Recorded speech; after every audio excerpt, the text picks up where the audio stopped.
Olá pessoal, sou o Lucas Perillo da Bocaina e estamos aqui para mais uma conferência da nossa segunda Conferência Nacional de Biologia da Conservação. E hoje eu tenho o prazer de conversar com o professor Paulo Pompeu. Professor, muito obrigado aí pelo aceite ao convite, é um prazer aí conversar com você. Para começar a nossa conversa, primeiro se apresente, conta um pouco do seu histórico aí, com que você trabalha. Tá, joia, Lucas. Bom, em primeiro lugar, o prazer é todo meu, uma satisfação podendo estar aqui nesse evento. Bom, eu sou biólogo formado pelo UFMG e hoje sou professor do setor de ecologia aqui da Universidade Federal de Lavras. Contando um pouquinho da minha história, desde o começo da graduação eu já comecei a trabalhar no laboratório de ecologia de peixes da UFMG na época. Na época quem coordenava era o professor Hugo Godinho e comecei a trabalhar numa série de projetos, inicialmente com o Fábio Vieira, que trabalha com consultoria hoje, e fui seguindo o meu rumo. Terminei a graduação, eu entrei logo no mestrado em Ecologia, Conservação e Manejo de Vida Silvestre, na UFMG, também trabalhando com o professor Hugo Godinho, e na época eu avaliei o efeito de uma seca prolongada na comunidade de peixes de lagoas marginais do Rio São Francisco. Terminei o meu mestrado, resolvi cair no mercado e montei uma empresa de consultoria. E durante 7 anos eu trabalhei nessa empresa de consultoria, sempre ligada à ecologia de peixe, principalmente frente a grandes empreendimentos como hidrelétrica, minerações e indústria. Mas no meio do caminho, enquanto ainda era um consultor na área de meio ambiente, eu observei que era extremamente importante conhecer um pouco mais de engenharia, principalmente por lidar muito com o impacto de hidrelétrica. E aí nessa metade do caminho, no meio desse rumo, eu resolvi entrar no doutorado em hidráulica e recursos hídricos também da UFMG. E fui para o DESA, mudei teoricamente de área, mas na verdade continuei trabalhando com ecologia de peixe. E na época então eu fiz meu doutorado avaliando um tipo de mecanismo de transposição de peixes. Era um elevador com caminhão-tanque, era a primeira vez que um mecanismo dessa natureza estava sendo testado no Brasil. Então eu avaliei a eficiência, a pertinência de se usar esse tipo de mecanismo de transposição e terminei meu doutorado. O primeiro concurso que apareceu foi aqui na Universidade Federal de Lavras, isso já tem um pouco mais de 10 anos e desde então eu sou professor no setor de ecologia aqui em Lavras. Bacana demais. E hoje então você tem um laboratório aí que mexe com ecologia de peixes. E quais são os seus projetos principais aí atualmente? A gente tem uma gama grande de projetos aqui no laboratório, mas de forma geral a maior parte deles está relacionada a 2 grandes linhas de pesquisa. Uma delas, efeito do uso do solo sobre a fauna de peixes, principalmente peixes de riacho. E dentro dessa história a gente acaba tendo algumas coisas um pouco mais particulares, como por exemplo, será que parques nacionais estão preservando peixes de pequeno porte? No caso da Amazônia, será que existem usos do solo que permitem a manutenção de uma parcela maior da biodiversidade? Mas sempre ligado a essa dinâmica de uso da terra e conservação de peixes de riacho. Isso é uma grande área. A outra grande área que a gente atua é ligada ao impacto de hidrelétricas, que eu nunca deixei de trabalhar. Então, desde mecanismos de se melhorar a interação hidrelétrica e ictiofauna, como minimizar a entrada de peixes em turbinas, é possível prever quando parar uma máquina para ter um risco menor de acidente, coisas desse tipo, até um projeto bastante inovador que a gente desenvolve no momento, onde a gente está avaliando pela primeira vez na América do Sul o descomissionamento de uma barragem. Então é uma barragem que não gera mais energia e que provavelmente vai ser removida no futuro próximo. Então a gente está fazendo um relatório de impacto ambiental às avessas. Quais seriam os ganhos e os prejuízos em se remover essa barragem? E a gente espera realmente que essa barragem seja removida num futuro próximo. E isso já vem acontecendo na América do Norte, na Europa, nos Estados Unidos cerca de 50, 70 barragens são removidas a todo ano. Então é um projeto também bastante interessante que eu estou envolvido de cabeça recentemente.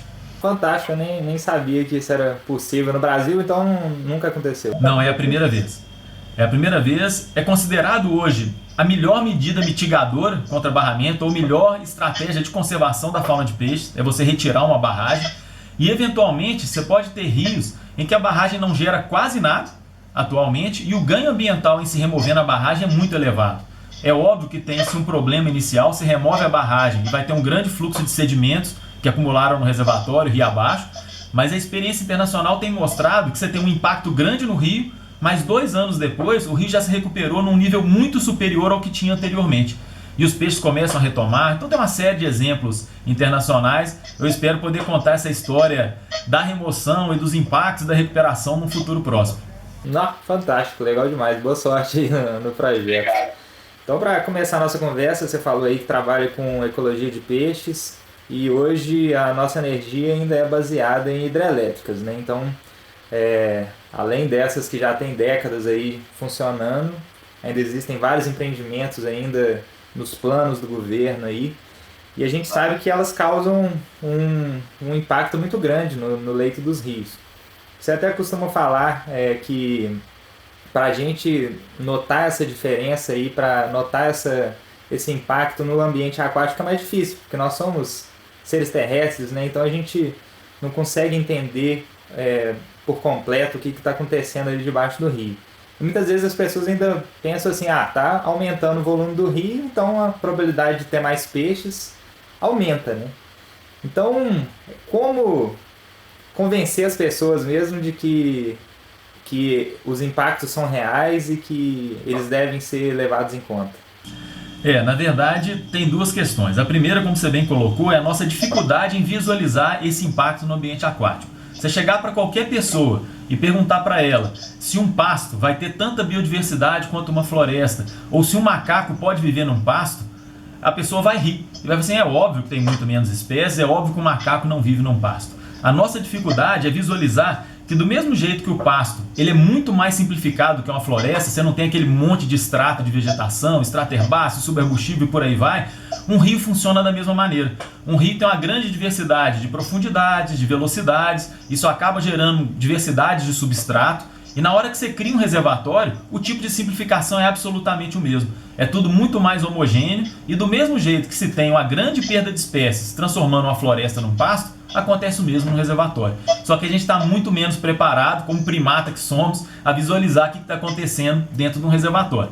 Então essa é a primeira questão, é uma questão mais ligada à informação, para o pessoal entender o impacto de uma barragem. Mas existe uma segunda questão que me preocupa bastante, e que aparentemente não tem solução, é que é muito fácil de lidar com o impacto ambiental quando ele traz prejuízo para o homem também. E no caso da hidrelétrica, os benefícios são muito grandes. Então é extremamente complicado você falar no prejuízo para a fauna de peixes, que muitas vezes o cara vai entender o prejuízo, se você pode andar de jet ski, se a qualidade da água muitas vezes pode ser melhorada porque o tempo de residência aumenta, ocorre uma sedimentação. Então quem visita Furnas, por exemplo, que é o maior reservatório em Minas Gerais, sabe que a água é simplesmente linda e transparente perto da barragem. Então é muito atrativo para o homem. Adicionalmente, grandes reservatórios, elas evitam que tenha cheia jusante. Então as cidades ficam mais protegidas contra as cheias. Só que são as cheias que trazem o carbono para os grandes rios. Então na hora que você controla a cheia de um rio, para o homem é ótimo. Mas você tem o mesmo significado do ponto de vista de fluxo de energia do que você cobrir uma floresta e não deixar ela receber o sol. Todo mundo sabe que você cobrir uma floresta, você mata a floresta. Mas você deve evitar com que o rio flutue, o efeito do ponto de vista energético é o mesmo. Então você tem um conflito no caso de produção de energia muito grande. Você tem uma série de benefícios para o homem e você está matando o rio do ponto de vista de biodiversidade. Fazer com que as pessoas entendam ou se sintam tocadas pelo efeito dos rios é muito complicado, infelizmente. Eu acho que a biodiversidade não tem esse apelo tão grande. O que dá para fazer então? Eu acho que a solução é convencer a sociedade que alguns rios, pelo menos, devem ser mantidos sem barramento. Eu acho que pelo menos o cara gosta de pescar, peixe dentro dos grupos de fauna, ainda é um grupo que tem um apelo grande, todo mundo gosta de ir na beira do rio pescar, todo mundo sabe o valor que tem um dourado ou um surubim. Então se a gente conseguir tocar a população, que pelo menos trechos grandes de rios ou grandes afluentes devem ser deixados sem barramentos, acho que é um grande começo. Até que um dia a gente vai conseguir identificar uma forma de geração de energia mais limpa do que a hidrelétrica e aí a gente comece a remover grandes barragens, um movimento que começou, como eu disse, devagarzinho ainda, removendo pequenas barragens, mas já começou. E eu não tenho dúvida de que daqui a 50, 100 anos, a gente vai olhar para trás e falar assim, putz, o que é que nós fizemos com nossos rios? Mas ainda vai demorar para chegar, e a ideia é ter locais onde a biodiversidade seja preservada para poder recolonizar esses rios que a gente vai estar recuperando no futuro. Se a gente barrar tudo agora, não vai sobrar nada para depois repovoar os nossos rios. Então é dar tempo ao tempo para a gente eventualmente chegar numa forma de geração de energia um pouquinho mais justa com o ponto de vista da biodiversidade aquática. Você chegou num ponto aí bem interessante mesmo, porque a gente tem que viver com a nossa realidade de hoje, né? E atualmente já existem algumas alternativas, né? Energia eólica e tudo mais, mas infelizmente o nosso país ainda prefere priorizar a questão das hidrelétricas. Mas é claro que com o tempo esse quadro isso vai deve mudar. mudar. Tem uma série de questões do tipo, por exemplo, A gente consome muito mais energia das 6 às 9 da noite do que no restante do dia. E para modular essa produção a mais de energia nesse intervalo, é muito difícil de fazer isso com outras fontes. Então a hidrelétrica ela ainda é muito necessária.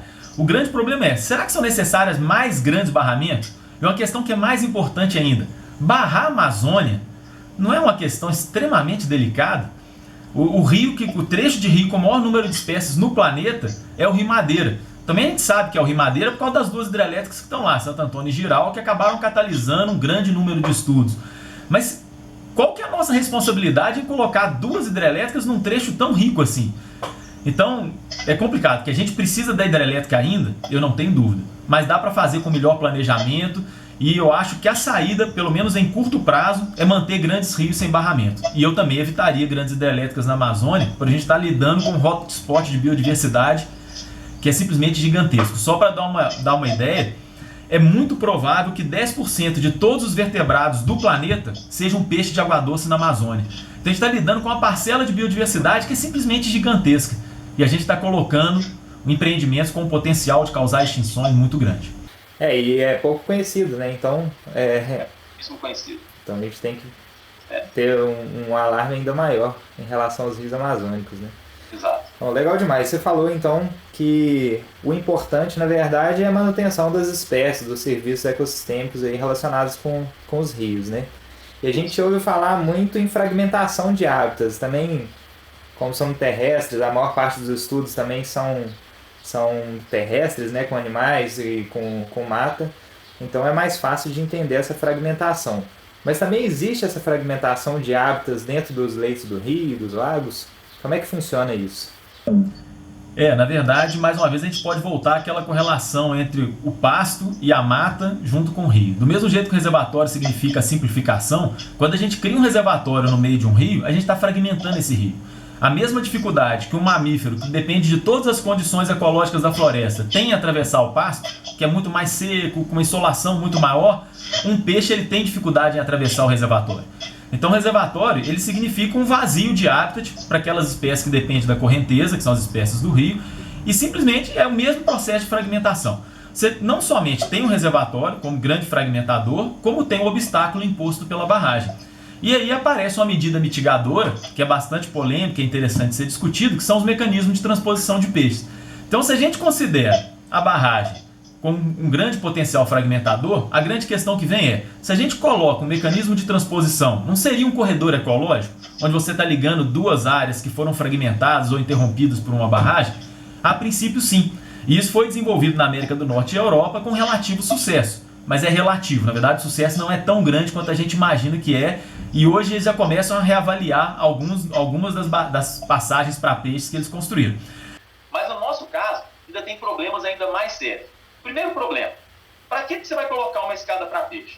Eventualmente, você está querendo que uma espécie migradora continue o seu percurso migratório e atinja, por exemplo, um local de reprodução, que geralmente está localizado rio acima, mas não necessariamente, mas geralmente é rio acima.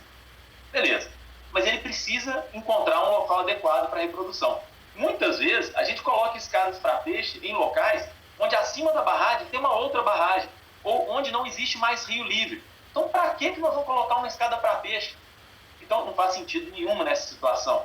Outras situações, você já tinha uma grande cachoeira e a gente vai lá e instala um mecanismo de transposição. É o caso de Itaipu, por exemplo. Itaipu tem o maior sistema de transposição do mundo, são 10 quilômetros, é lindo, foi colonizado por quase 150 espécies de peixe. Mas para que existiam 7 quedas? Então na hora que você começa a ver escada para peixes em barramentos, entre outros 2 barramentos, tipo ligando nada a lugar nenhum, a gente começa a se questionar. Para que está sendo construído, então?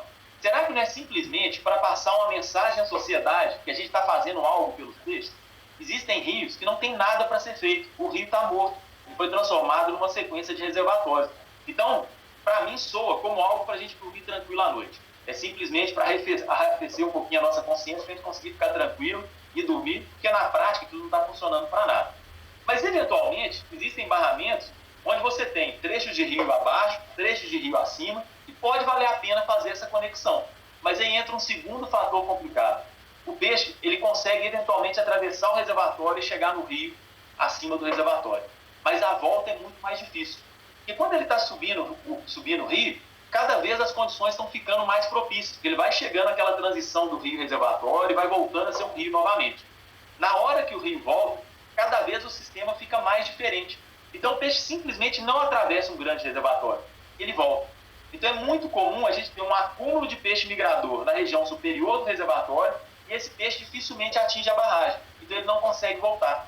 Tem escadas que foram fechadas pela justiça porque ela transfere uma parte muito grande da população que estava abaixo da barragem para cima, a pesca abaixo começa a sofrer um declínio e esses peixes nunca conseguem voltar.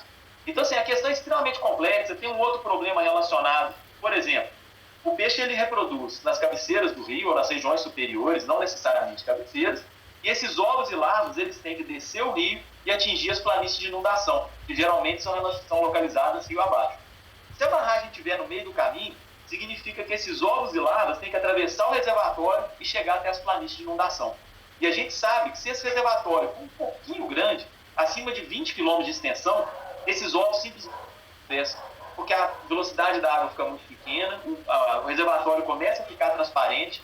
Um dos motivos do peixe reproduzir na época chuvosa é o rio estar mais turvo, isso diminui a taxa de predação. Então, virtualmente, a passagem é praticamente impossível em grandes reservatórios. Então, infelizmente, a gente tem uma estratégia de manejo, que é o mecanismo de transposição, a escada, o elevador, mas na maioria das situações ela simplesmente não vai funcionar. Por quê? Não tem rio acima, mesmo que tenha os ovos e larvas não conseguem atravessar o reservatório. Então, na prática, a gente teria uma estratégia de mitigação, mas ela não funciona. Então, o mais importante é avaliar quando funciona e entender que isso não é uma panaceia, não é um remédio que funciona para tudo. Só em situações muito específicas isso pode colaborar com a conservação dos peixes.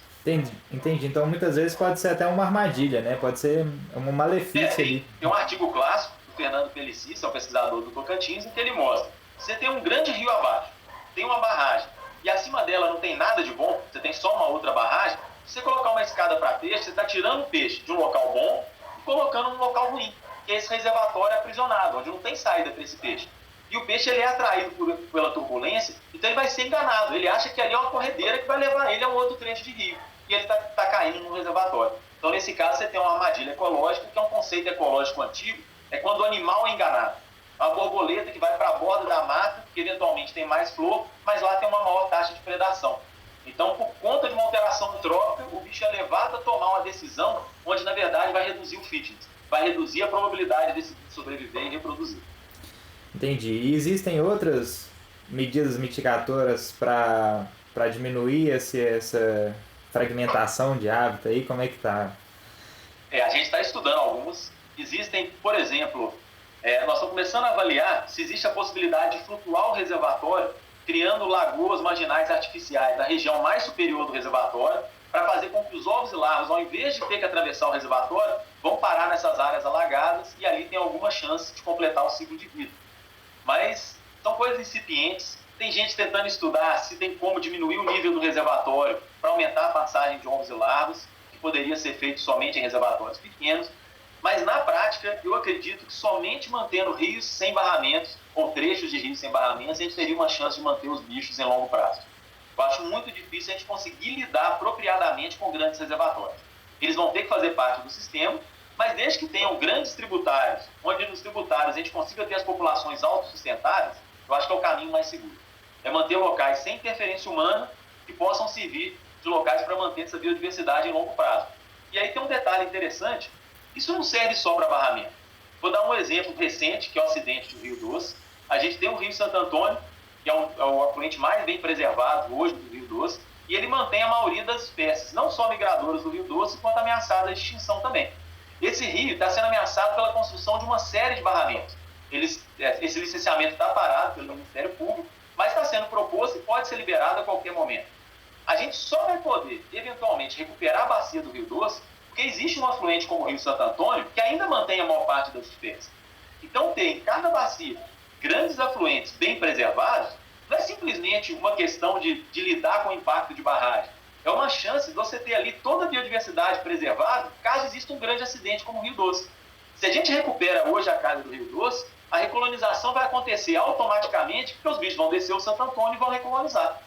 Mas se não tivesse o Santo Antônio, se o Rio Doce já tivesse todo barrado, já era. não tinha mais o que fazer com o Rio Doce. Não teria nem de onde vir os possíveis recolonizadores da área. A gente tem um processo parecido, por exemplo, na bacia do Rio das Velhas, em Minas Gerais mesmo, onde o esgoto de Belo Horizonte começou a ser tratado e a fauna do Rio das Velhas está voltando numa velocidade muito grande. Mas por quê? Porque existe o Rio Cipó, que drena as cabeceiras do Parque Nacional da Serra do Cipó, e mais de 80% da fauna de peixes da bacia do Rio das Velhas já estava localizado nos afluentes bem preservados antes do esgoto ser tratado. Começamos a tratar o esgoto de Belo Horizonte, a recuperação foi muito rápida. Os peixes começaram a colonizar a calha principal do rio a partir dos afluentes. É basicamente o que a gente espera no futuro, preservando grandes afluentes e colonizando os rios que a gente espera poder um dia retirar essas barragens. Não, legal demais. Então, às vezes é melhor investir na manutenção, preservação desses rios do que em medidas mitigatórias em represas, né? E isso não significa deixar de construir barragem. Você tem 2 barragens para serem construídas. Eventualmente, uma delas já está numa bacia altamente fragmentada. Constrói-se essa. Ali o nível de impacto já é tão grande que é preferível manter aquele afluente que ainda preserva os seus processos ecológicos incompletos, manter ele preservado. Então isso é uma luta, inclusive, que a gente tenta hoje, inclusive na política, na Assembleia Legislativa, em tentar tornar vários rios unidades de conservação. A gente tem essa figura na legislação de Minas Gerais, chama-se rios de conservação, não existe no Brasil, mas existe para Minas Gerais, e alguns rios já foram declarados rios de preservação. Tem o Rio Pandeiros, o Rio Cipó, um trechinho do Rio Grande. Se a gente ampliasse essa rede de rios para cada bacia, tendo pelo menos grandes afluentes em cada bacia hidrográfica, acho que seria um grande avanço e uma grande perspectiva de, em longo prazo, a gente conseguir, eventualmente, reverter o impacto ambiental da barragem. Legal demais, professor. Então, a gente ainda tem esperança aí, né? Acho que a ideia é justamente essa, né? Manutenção do que ainda resta para preocupar em restauração, recuperação, depois que a gente tiver aí uma luz para outras energias aí renováveis, né? Exatamente.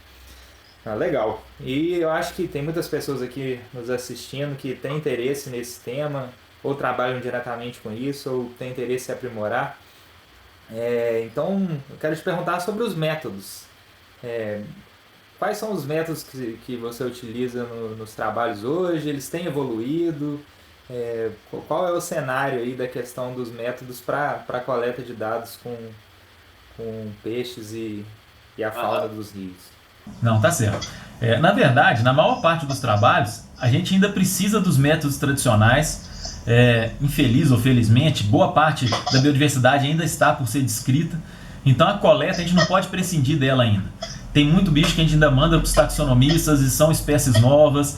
A gente ainda carece de muitos dados de biologia básica, tipo alimentação e reprodução. Então na maior parte dos trabalhos a gente ainda precisa coletar peixes. Mas existem algumas tecnologias mais recentes que a gente já tem estudado em diferentes projetos que são bastante promissoras e interessantes. Uma delas é a tecnologia do sonar.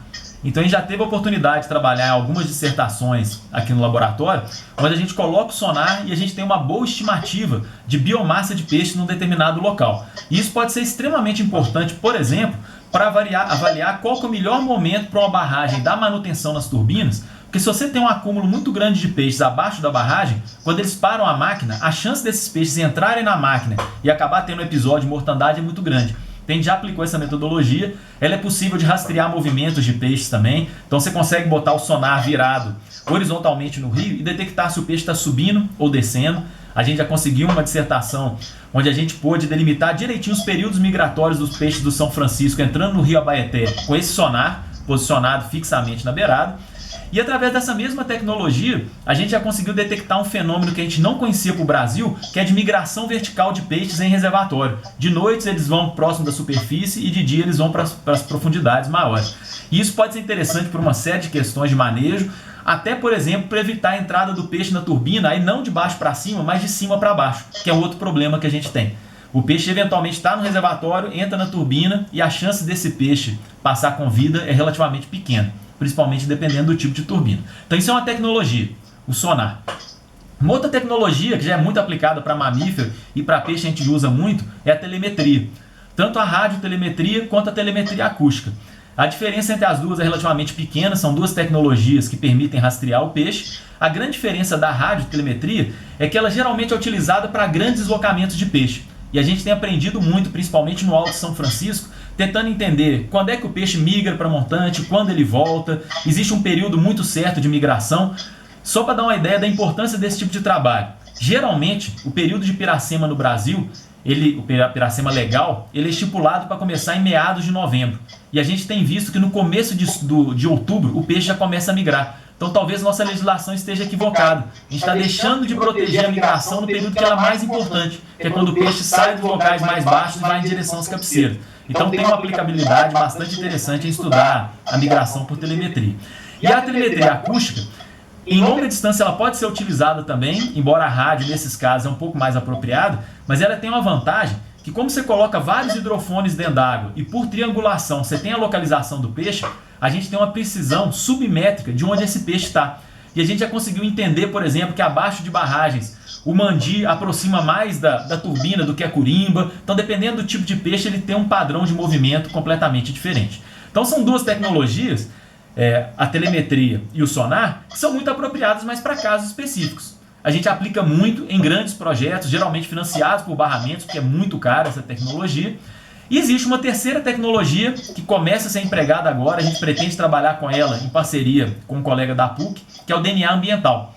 Então, através do DNA que está na água, a gente consegue ter uma estimativa de qual que é a composição da assembleia de peixes, por exemplo, rio acima. Então, você pega uma amostra de água, faz o sequenciamento, quando você já tem a biblioteca barcode dos peixes de uma região, você consegue extrair naquele DNA da água informação de que peixe está presente ali. Então a gente tem um projeto submetido nesse sentido e a gente espera já ano que vem estar trabalhando com essa abordagem.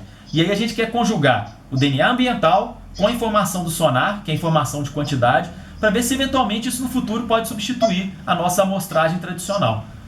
Que também é coisa do futuro, a gente ainda está descrevendo, como eu disse, falta um monte de idade de biologia, mas são novas metodologias interessantes de serem aplicadas. Legal, mas para a captura dos bichos é a boa e velha pesca, como é que funciona? A boa e velha pesca.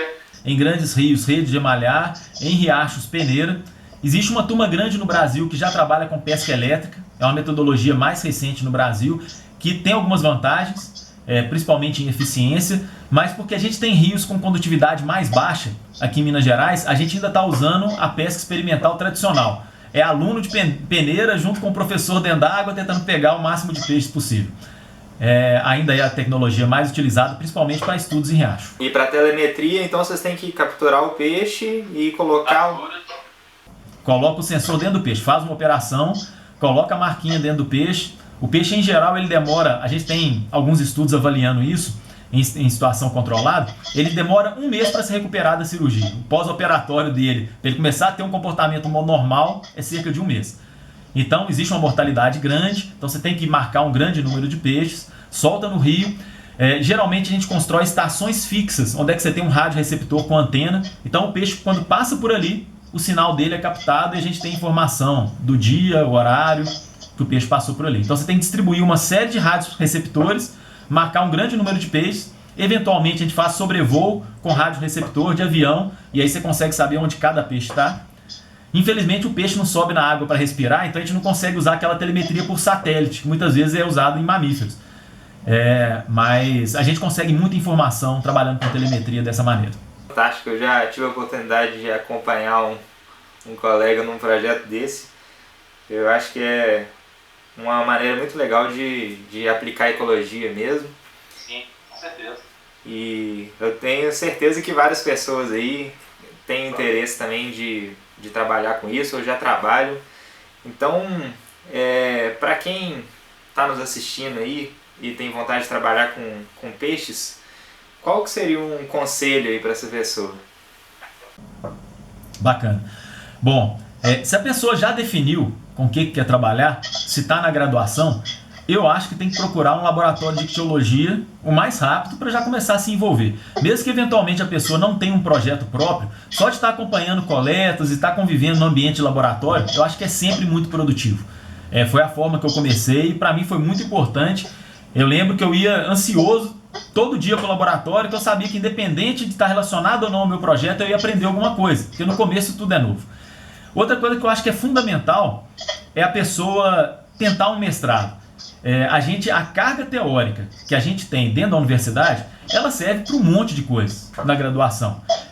Prepara muito bem a gente para uma licenciatura, mas se você quer trabalhar com pesquisa ou mesmo na consultoria, se você tem a chance de fazer um mestrado e especializar um pouco mais, o ganho, principalmente em avaliação de dados e na escrita, é muito grande. Hoje em dia eu não trabalho mais com consultoria, muito raro, muito eventualmente, mas às vezes o tipo de trabalho que eventualmente eu pego é para analisar relatórios a pedido de FEAM ou IBAMA, dar palpite, ou mesmo empreendedores que querem que eu faça síntese de relatórios. E é muito fácil perceber que aquela pessoa que teve a chance de fazer um mestrado ou um doutorado, ela vai ter muito mais facilidade em ir mais profundamente nos dados, analisar melhor, até a escrita fica mais clara. Então estudar nunca é demais. Então se tem a chance de fazer um mestrado ou um doutorado, vai por esse caminho, que isso vai te agregar, mesmo que você não siga uma vida acadêmica. Mesmo que você vá para o mercado, isso vai ser bastante útil. Te prepara muito mais aí para o dia a dia do mercado de trabalho, né? E outra coisa que eu acho que é fundamental, ir em congresso. Acho que congresso é uma oportunidade fantástica de você estar se reciclando e conhecendo um pouco mais. E toda a área, independente de sendo peixe ou não sendo peixe, toda a área tem seu congresso top aqui no Brasil, aquele que todo mundo vai. E eu acho que é sempre uma experiência muito enriquecedora. Legal. E você, com essa sua experiência aí na ictiologia, eu acho que você já pode apontar alguns erros aí que as pessoas não devem cometer, né? É sempre bom aprender com o erro dos outros, né? Pra gente não inventar a roda, ter que fazer tudo de novo. Então você tem alguns erros mais comuns aí que as pessoas não devem cometer? Eu acho que o erro maior é você achar que já sabe tudo. E alguns erros que são complicados, porque podem prejudicar, por exemplo, o processo de licenciamento e, eventualmente, facilitar um licenciamento que deveria ter um pouco mais de medida mitigadora ou deveria ser mais rigoroso, por exemplo, você não levar...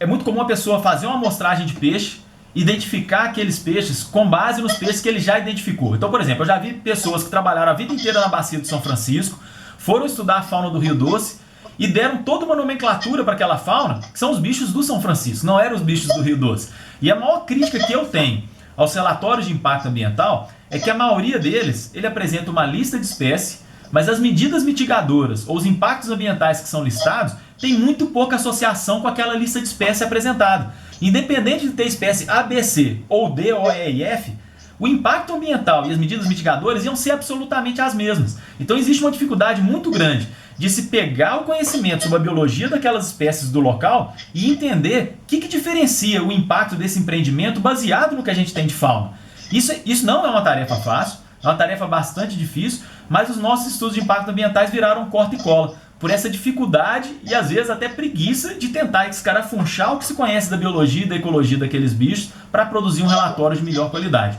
E muitas vezes pode ser até falta de tempo de você procurar um especialista naquela área para fazer uma melhor identificação. Porque essa identificação pode ser muito importante.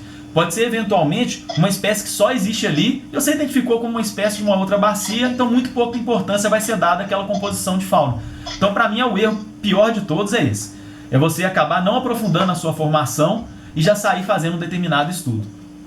Nunca existe uma pessoa pronta, todo mundo está aprendendo, eu também aprendo demais com meus alunos, inclusive, o tempo todo, mas a gente tem que estar sempre buscando esse conhecimento e não estagnar nunca. Eu acho que esse é o maior erro. Não, fantástico essas suas dicas aí sobre erros. Eu acho que isso é comum em todas as áreas do conhecimento, né? Se você não se capacitar, não procurar sobre a história evolutiva dos bichos, a biologia dos bichos, é muito mais fácil você cometer erros aí. Né? E hoje em dia existem, né, artigos, informações para você chegar a conclusões mais acuradas aí, né, das espécies. Legal demais, professor. A gente já falou aí de alguns impactos dos rios e tudo mais, mas eu queria saber de vocês sobre as estratégias de conservação e manejo aí. Já existem algumas que podem dar certo, já existe aplicação de algumas delas. Qual que é o cenário aí dos estudos e da conservação desses ambientes? Bom, uma delas a gente já comentou, né, que é essa preservação dos rios sem barramentos, né? Sim. A gente costuma chamar, a gente tem falado muito disso, inclusive no exterior, a gente chama de free flowing rivers, né? Ou seja, os grandes trechos de rio preservados. Acho que essa é a principal estratégia. Mas tem uma outra linha de pesquisa, uma segunda estratégia que a gente tem no laboratório que é interessante, que é a questão dos parques nacionais. Boa parte dos parques nacionais brasileiros, principalmente aqui no Sudeste, eles foram criados baseados em remanescentes de vegetação. Então, geralmente, pela ocupação humana ser muito mais facilitada em locais de menor altitude, boa parte dos nossos parques nacionais estão localizados em serra, onde é que é muito mais difícil você desmatar, o uso do solo, a pressão não é tão grande. Então, a gente tem vários exemplos, é o Parque da Canastra, é o Sempre Vivas, é o Cipó, e por aí vai, né? Pensando só em Minas Gerais. A gente deu sorte, né? A gente deu sorte, né? Os principais rios nascem nas montanhas aqui, então. Nascem nas montanhas. Só que o grande problema é que a gente sabe que se você pegar um gradiente da cabeceira em direção à foz do rio, a riqueza ela é muito pequena na cabeceira e ela vai aumentando em direção à foz. Então, a pergunta que a gente se fez sabendo que boa parte dos parques nacionais vão estar preservando apenas cabeceiras, será que isso é uma estratégia válida para peixe? Será que faz sentido ficar preservando só cabeceira, quando boa parte da fauna vai estar só em riachos, em rios de maior porte, que estão localizados em locais mais baixos? A gente começou um grande projeto, foi financiado pelo Boticário, e a gente teve algumas surpresas interessantes. Primeira surpresa, se a gente considerar apenas a fauna de menor porte, que é aquela que está no parque mesmo, né, porque ele tem principalmente riachos, a quantidade de espécies preservada é relativamente boa. A gente tem cerca, se for considerar a fauna inteira do São Francisco, cerca de 1/4 dela está presente nos 4 parques nacionais que a gente estudou. Legal. Que foi o Grande Sertão Veredas, Canastra, Cipó e Sempre Vivas. Então isso é relativamente importante, 1/4 das espécies de peixe. Provavelmente, das 200 espécies que se conhece de São Francisco, umas 100, 100 e poucas vão estar em riachos. Então mais de 50% está dentro da área do parque nacional. Então tem funcionado sim como estratégia de preservação. Só que esse projeto, juntamente com outros que a gente tem analisado o uso do solo, tem mostrado um outro padrão para mim, que é o mais interessante de todos, que é a elevada diversidade beta que a gente tem quando se trata de riachos. Só para dar um exemplo um pouco mais global da importância dessa diversidade beta. Se a gente comparar um riacho no Brasil e um riacho na América do Norte, a diversidade alfa, que é a riqueza local, vai ser praticamente a mesma. A gente vai ter aí, variando a região, de 5 até 12, 15 espécies de peixe. Na Amazônia, tem alguns riachos lá que são uma coisa de outro mundo, vai ter até 40. Mas assim, de forma geral, de 5 a 15 é mais ou menos a riqueza que a gente tem no Brasil, principalmente aqui no Sudeste, e que é muito parecida com a riqueza encontrada na América do Norte. Só que na hora que você pega a diversidade gama, que é o tanto de espécies que a gente tem no Brasil, aqui é monstruoso. A gente deve ter o quê? 2.500, 3.000 espécies de riacho. Nos Estados Unidos, isso vai para 200. Então você tem uma diversidade alfa muito parecida e uma diversidade total gama muito diferente. Por quê? Lá, a fauna de um riacho é muito parecida com a fauna do riacho do lado. Aqui ela é completamente diferente. É muito difícil você ir no riacho, achar uma composição de espécies e no riacho seguinte ter a mesma composição. Eles se diferem muito. E outra coisa que acontece é que quando a gente vai e faz uma amostragem numa região, tem um número grande de espécies que são singletons. Ela aparece num local só, ou se você pega 1 ou 2 indivíduos somente. Então a gente tem muitas espécies raras, dos 2 tipos de raridade. Espécies que só ocorrem pontualmente, ou espécies que têm um número muito pequeno de indivíduos. Então, qual que é a grande importância dessa informação? A gente nunca vai preservar 100% da nossa fauna em parque nacional. Vão ter sempre um componente, um grupo muito grande de espécies que vão estar fora.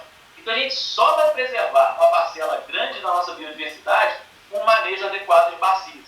Então o parque é fundamental? É fundamental. Não só para peixe, mas para um monte de grupo. Mas se a gente não tiver um programa grande de conscientização do produtor rural, daquele cara que está no dia a dia na fazenda, a gente vai perder muitas espécies. E na hora que a gente vê que a diversidade beta é tão grande, que todo córrego é importante, chama atenção, tanto que é importante coisas, por exemplo, como a regulação florestal brasileira. O Código Florestal foi recentemente mudado, com um impacto muito grande sobre a preservação da mata ciliar. Então isso tem um potencial danoso sobre a fauna de peixes muito grande, maior do que a gente imaginava, simplesmente porque todo córrego é importante. Então essa análise de padrões de diversidade, como varia a diversidade beta entre locais, é extremamente importante. No mesmo projeto que a gente avaliou os parques nacionais, uma coisa muito curiosa que a gente viu é que enquanto um parque nacional consegue proteger, por exemplo, 20 espécies, se a gente considerar a zona de amortecimento do parque, que é a zona de entorno, que geralmente é altitudes menores, esse número mais se duplica. Então, a gente está fazendo agora um trabalho junto com os gestores do parque para mostrar para eles que o parque é fundamental, mas se eles conseguirem atuar também na zona de amortecimento, aquela área vai estar protegendo muito mais espécies de peixes do que se a gente estivesse pensando somente no parque. Então aquela zona de amortecimento é Então, isso são estratégias de conservação que a gente tenta descobrir o tempo todo, sempre com esse enfoque. É muito interessante estudar a ecologia de peixe, mas se a gente puder dar o próximo passo, de ter medidas efetivas, ir no gestor e falar assim, vamos olhar um pouquinho para o entorno, de repente palestra para a população ao redor, vai ser extremamente importante para a biodiversidade. Então, esse tipo de coisa eu acho que é fundamental a gente estar pensando o tempo todo. Legal, fantástico. Eu acho que é tudo integrado, né? Não tem como Exatamente. Não considerar a população, não considerar os riachos como mantenedores da diversidade. Legal, professor. Depois de ter falado tudo isso aí, baseado na sua linha de pesquisa, qual que é a sua perspectiva aí futura?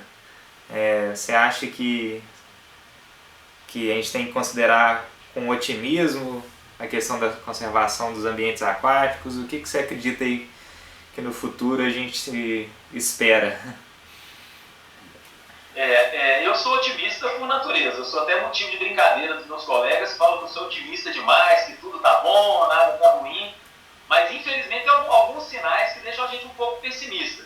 Eu particularmente acho que depois de Belo Monte, onde o nível de impacto é muito grande, é um trecho de 200 km de rio que ficou isolado, cheio de espécie endêmica, é muito difícil a gente pensar que atributos de ictiofauna vão ser suficientes para barrar um determinado empreendimento.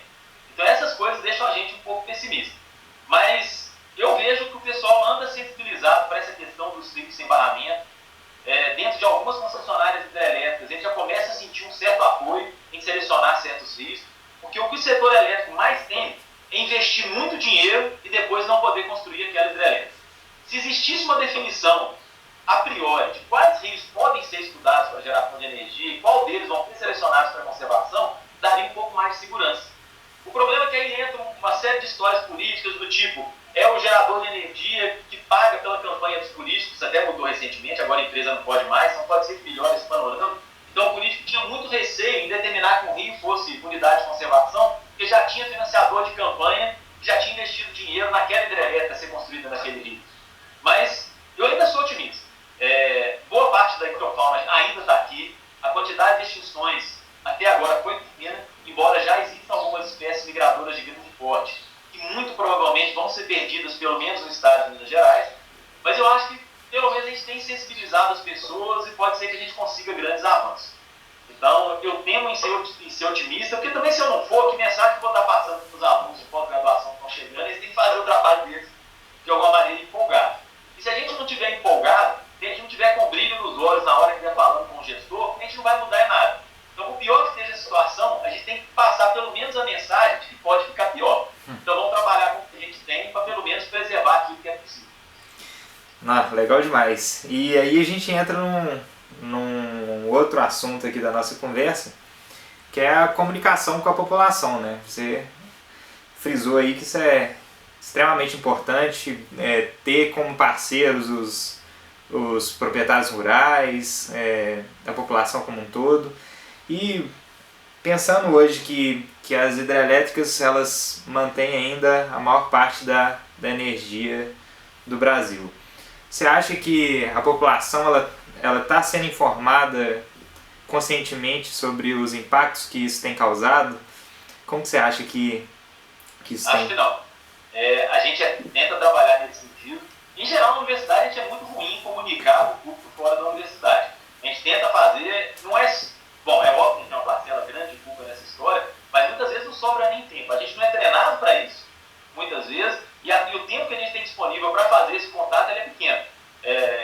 No meu laboratório, a gente tenta, na medida do possível, entender essa extensão, mas eu tenho dois sentimentos. Primeiro, acho que a população não é suficientemente informada dos impactos hidrelétricos, tinha que ser aprimorado, mas eu tenho um receio lá no fundo. E eu acredito que, eventualmente, para a população, mesmo tendo total conhecimento do impacto ambiental, isso não faria muita diferença, porque os benefícios são muito evidentes. Então, você anda de jet ski, a qualidade da água melhora, e principalmente para quem vive na beira do rio, você não ter o risco de um grande alagamento, dependendo de uma hidrelétrica, se for de regularização, é muito grande. Mas tem maneira de contornar. Do mesmo jeito que a população é muito sensível a esses benefícios da hidrelétrica, sem contar a própria energia elétrica produzida, eu acho que é fácil da pessoa entender que se você continuar tendo esse benefício Você pode, do mesmo jeito, manter grandes trechos de rios sem barramentos, onde o cara pode eventualmente pescar ou ter um contato com o rio extremamente bem preservado, é uma forma de conciliar as duas coisas. Mas acredito que, dependendo somente da visão da pessoa sobre o impacto ambiental, dificilmente a gente vai reverter alguma coisa. Acho que é preciso trabalhar nas duas frentes. Informar, mas mostrar que existem alternativas que passam por manter alguns rios sem barramentos. Legal demais. E isso é a base da divulgação científica, né? Da socialização do conhecimento. Dar as ferramentas, mostrar a realidade do que acontece para as pessoas tomarem suas decisões aí com consciência, né? Exato. Legal demais, professor. Nossa conversa está chegando ao final aí. Eu tenho certeza que o pessoal está aproveitando bastante. Mas antes de encerrar, eu gostaria de extrair mais umas informações de você sobre conteúdo mesmo.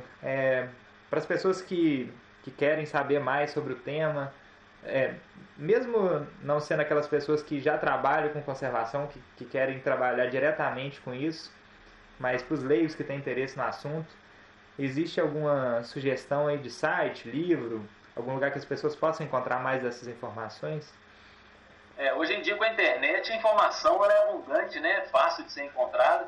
Eu vou estar disponibilizando o link do meu laboratório, mas aí são coisas bastante específicas, mais direcionadas às publicações que a gente tem feito.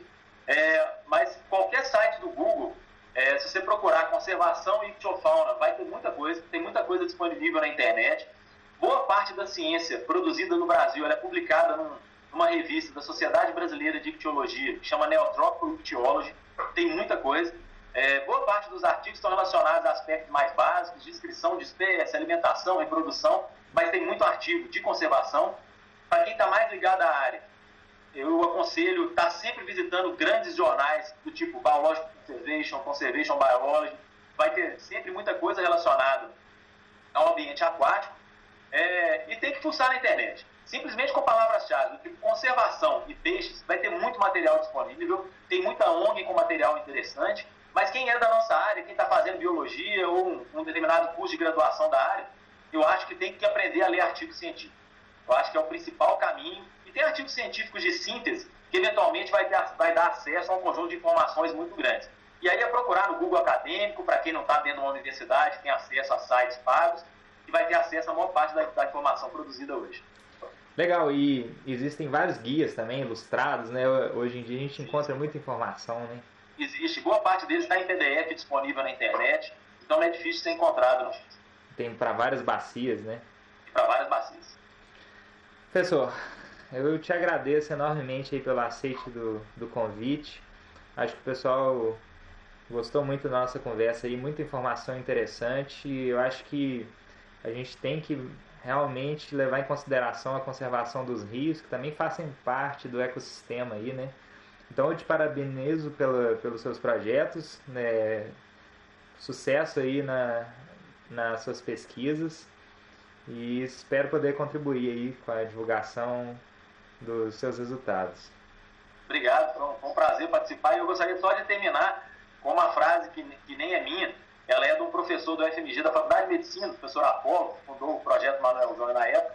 Ele costumava dizer que a melhor maneira de você conhecer uma civilização, quando você estiver chegando nela, é dar um pulinho no rio. Que de alguma forma o rio está refletindo tudo aquilo que está acontecendo. Não só por esgoto doméstico, mas por todo o uso da paisagem. E acaba que o peixe, que é meu objeto de estudo, está refletindo isso tudo.